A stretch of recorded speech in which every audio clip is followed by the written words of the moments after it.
Nah, jadi kami mencermati protes orang tua, siswa-siswi SMA, SMK Negeri seluruh NTT. Kami mencermati, saya mengikuti itu dengan detail dari seluruh kabupaten kota, masuk ke seluruh grup-grup kabupaten kota untuk mendengarkan dan mencermati apa yang mereka keluhkan terkait dengan pungutan pendidikan, khususnya di SMA dan SMK Negeri. Yang mereka keluhkan tahun ini, pertama, pungutan pendaftaran terlalu besar. Ya, yang pertama ya. Kemudian yang kedua, pungutan komite setiap bulan itu juga terlalu besar. Dua hal itu.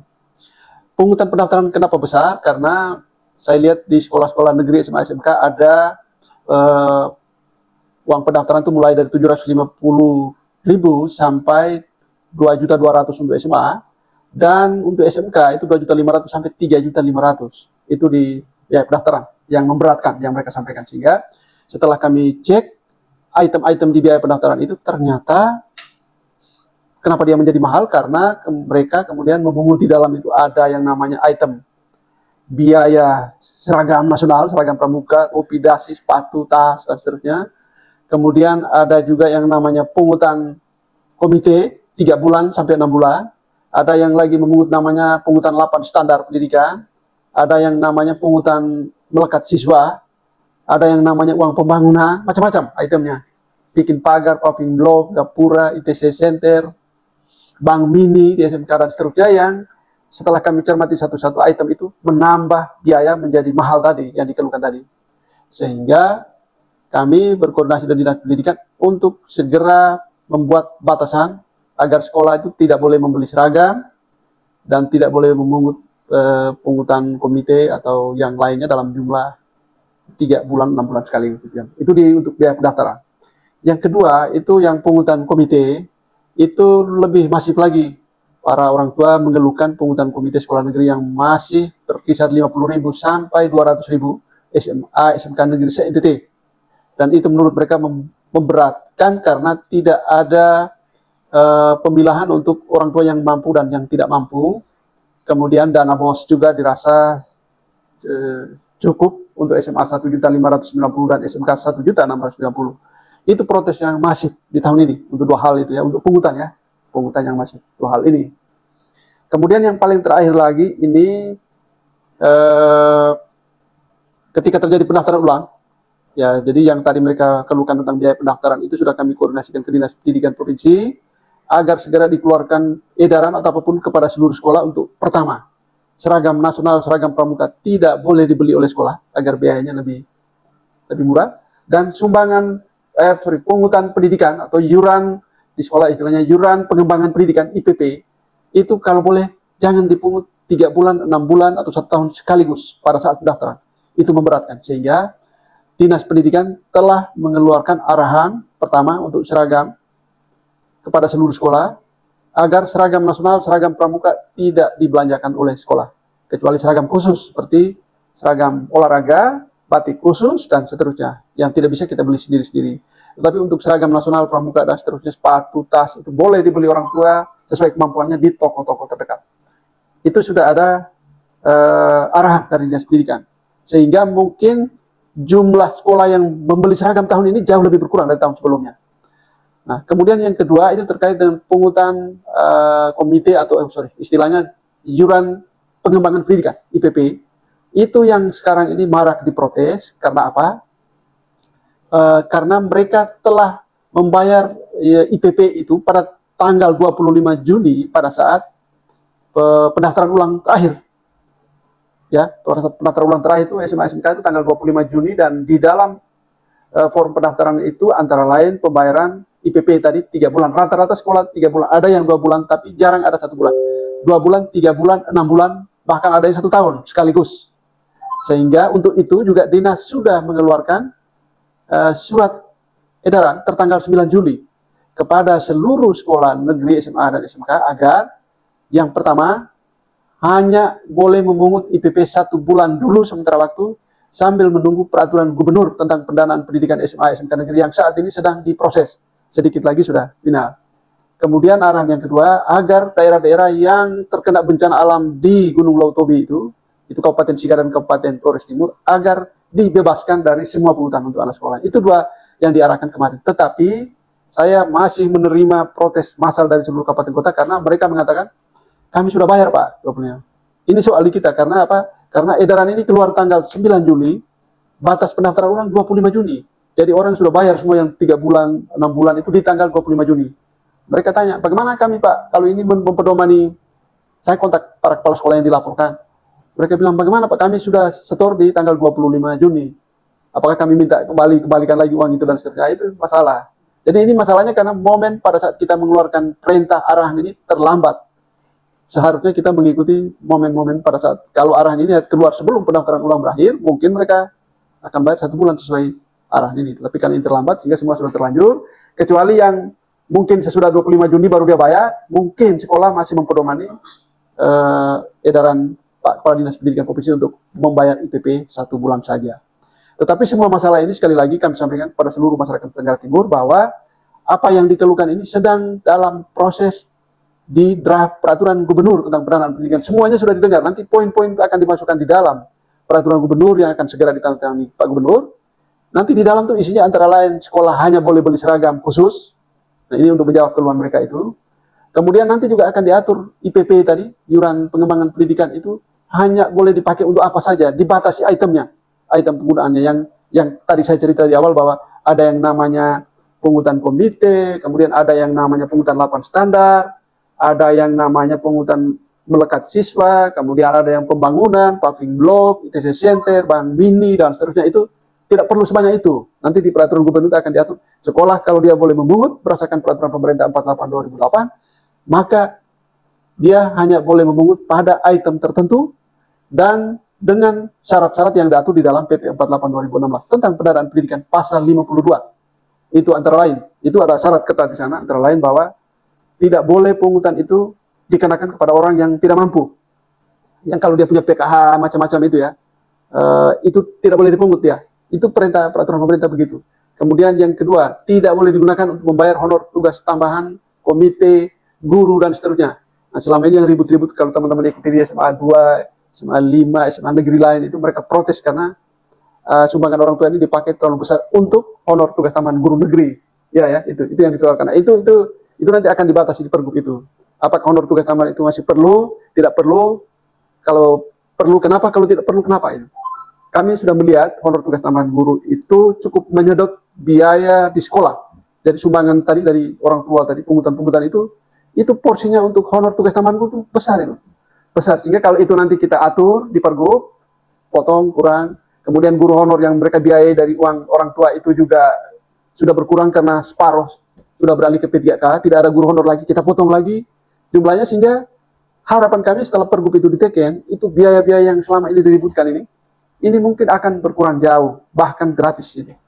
Itu saja yang kita harapkan. Ini kita sambil menunggu kapan ini pergub ini ditandatangani, kita sosialisasikan. Kira-kira begitu. Ya, pemerintah kita kalau di konstitusi seharusnya 20% anggaran pendidikan ya. Mungkin karena ketidakmampuan keuangan negara dan seterusnya, mungkin saja kita tidak sampai 20% itu. Sehingga tadi di dalam peraturan pemerintah 48 itu dibikinlah aturan yang membolehkan partisipasi orang tua menyumbang. Bukan, memungut. Kalau sekolah boleh memungut, orang tua boleh menyumbang berdasarkan Permendiknas 75 tentang komite gitu ya. Jadi boleh.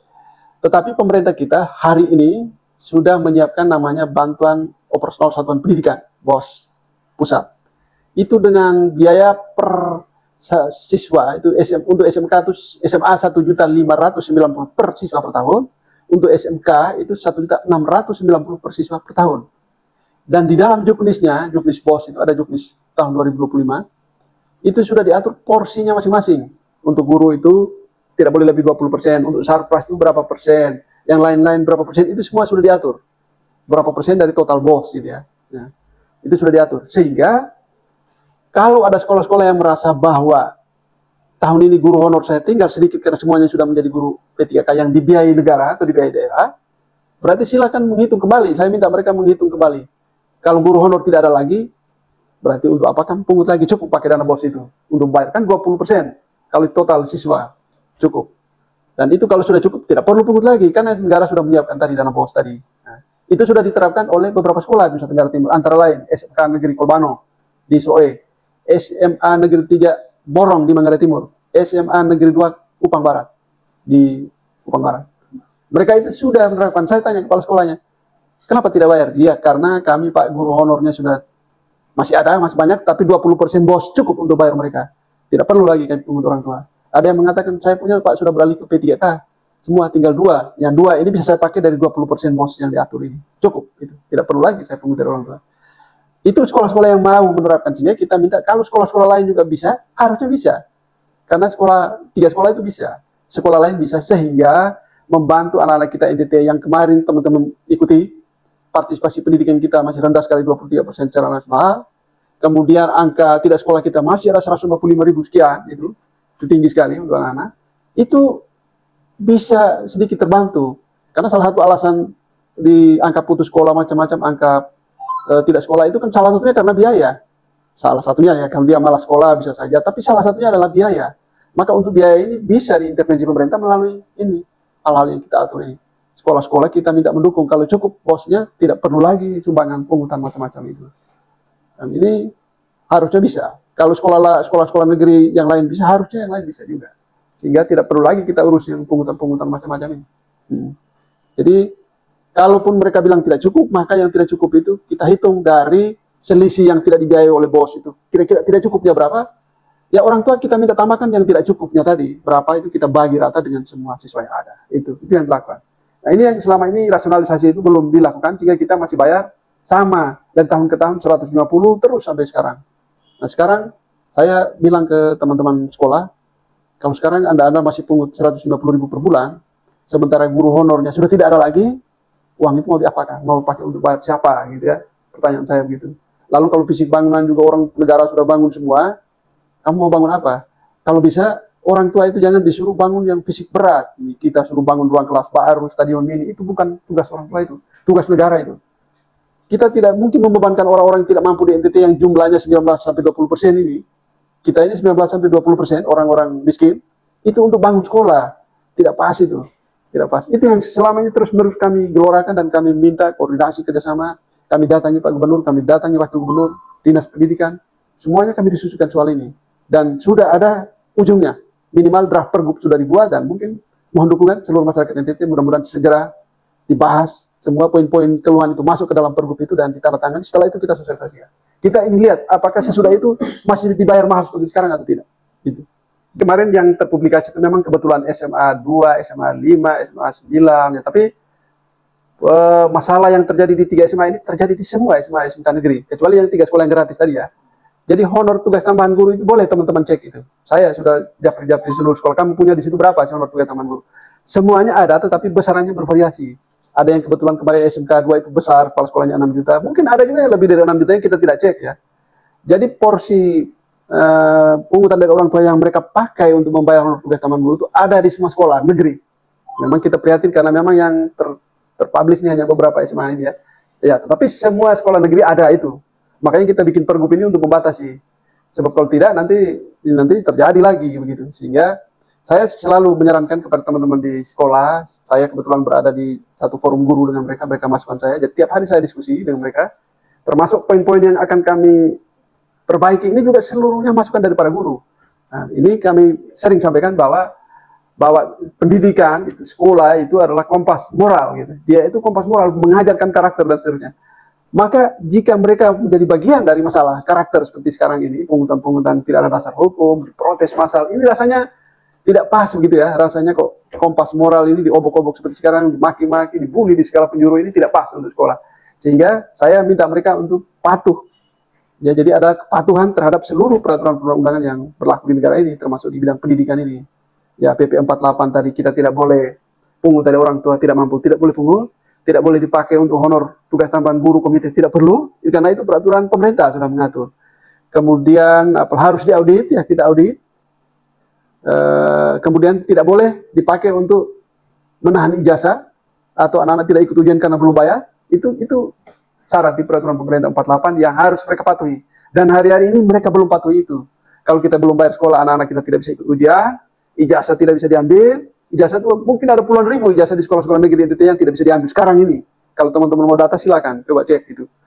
Kenapa tidak ambil? Mereka belum bayar atau belum lunas pungutan komite itu. Nah, itu kan juga tidak adil. diskriminatif bagi orang tua yang tidak mampu, yang harusnya pendidikan ini inklusif bagi semua orang yang mampu maupun tidak mampu boleh sekolah. Itu saya kira konstitusi mengatur itu. Dan di provinsi lain itu sudah mereka lakukan. Provinsi lain tuh universitas pun, negeri pun bisa gratis kalau kita kuliah di ibu kota provinsi itu, kecuali di luar. Ya. Dan kita NTT masih hari ini masih ribut dengan pungutan di SMA. Kita jauh tertinggal dengan yang lain. Sementara orang miskin kita masih ada 1 juta lebih, 19-20% dari 20 tahun lalu sampai sekarang masih seperti itu. Jadi ini kita gugah pemerintah untuk membuka mata, oh masih ada 1 juta orang tidak mampu, dan kita bisa melakukan rasionalisasi di sekolah untuk membuat pendidikan ini murah atau gratis. Kepada gubernur saya sampaikan kita tidak menggunakan APBD untuk menggratiskan pendidikan itu. Tidak. Kita hanya cukup minta mereka rasionalisasi seperti SMA SMKN Polbano tadi, SMA 3 di Borong, Kupang Barat, dan seterusnya. Sudah cukup membantu orang tua yang tidak mampu. Kalau sekarang kita minta Pemda subsidi APBD, mereka bilang uang kami belum ada, kita lagi susah ya. Karena itu opsi itu tidak dilakukan, tetapi cukup dengan rasionalisasi di sekolah, pendidikan bisa lebih murah dan kalau boleh gratis. Itu pesan yang selalu saya sampaikan dalam berbagai forum pemerintah, mereka undang saya kasih tahu gitu. Ya, ya.